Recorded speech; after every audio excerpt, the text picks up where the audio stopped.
doing a video on upkeep of your knives, axes primarily, and I'm going to be talking about, first before I go into this stuff, how to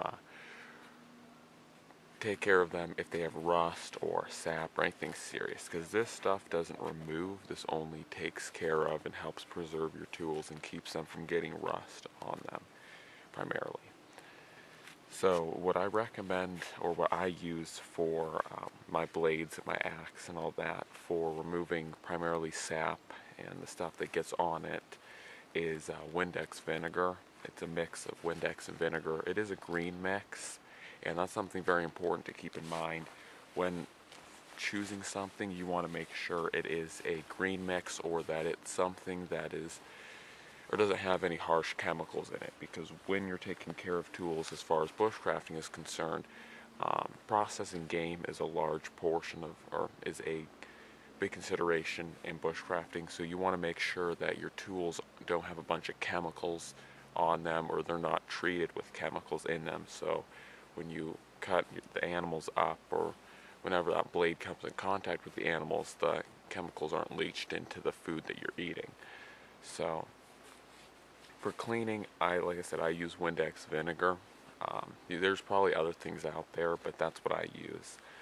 So for maintenance, I have olive oil and duck fat here. You can get other stuff as well, but these are the two that I have.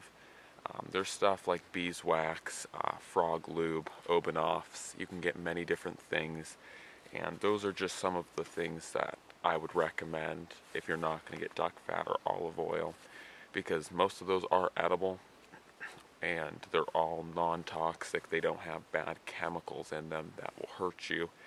They can also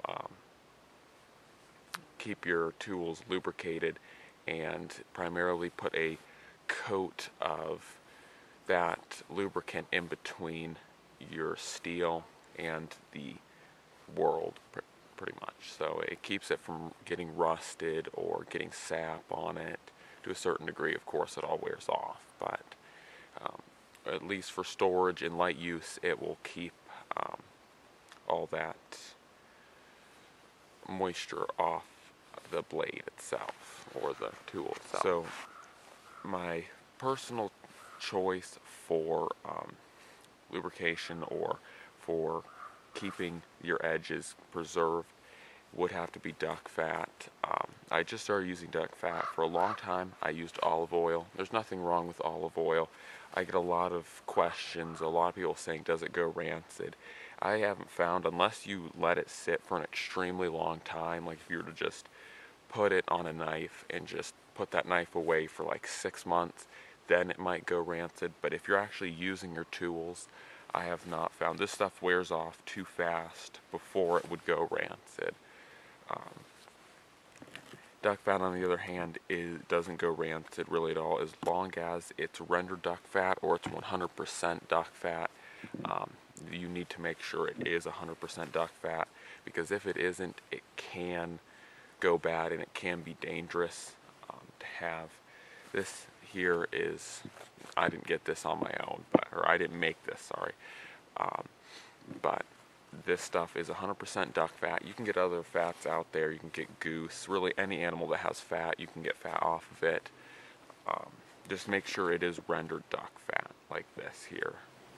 So the reason why this is my favorite form of protection on tools is, not only is it edible, or is it food safe, of course, but you can actually eat this and it actually will help you. Unlike olive oil and unlike Oben-Offs or frog lube, which you can eat frog lube as well, but it doesn't really hurt you and it doesn't really help you. This stuff per quarter teaspoon has 200 calories in it. So if you had to, well, I'm not recommending you should use this as a supplement to getting food, but if you had to eat this, this has a substantial amount of calories and something you could actually live off of, so, or semi-live off of. It also can be burned better than olive oil. I'm not sure how well it burns in comparison to Oben-Offs or frog lube, because I haven't had those two and I haven't tested how well those burn, but I do know this is very good for burning. If you put like cotton cloth or something and you saturate it with duck fat or any fat, it prolongs the burning life of it. It's a lot like petroleum jelly in the fact that it'll keep things burning for longer periods of time. So this stuff, and it also has pretty good shelf life. It is recommended that you refrigerate it and it'll last forever, but if you don't refrigerate it, you'll probably get about a year out of it, which once again, if you're using this stuff a lot, you won't really need to refrigerate it.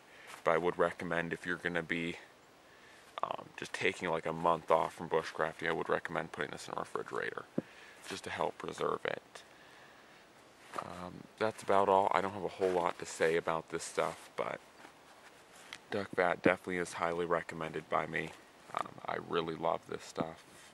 And pretty much any rendered fat that's 100% fat, like I said, just make sure you are getting 100% fat, because if you don't, it can be dangerous to have, unless it's like constantly refrigerated. Anyways, guys, I'm out.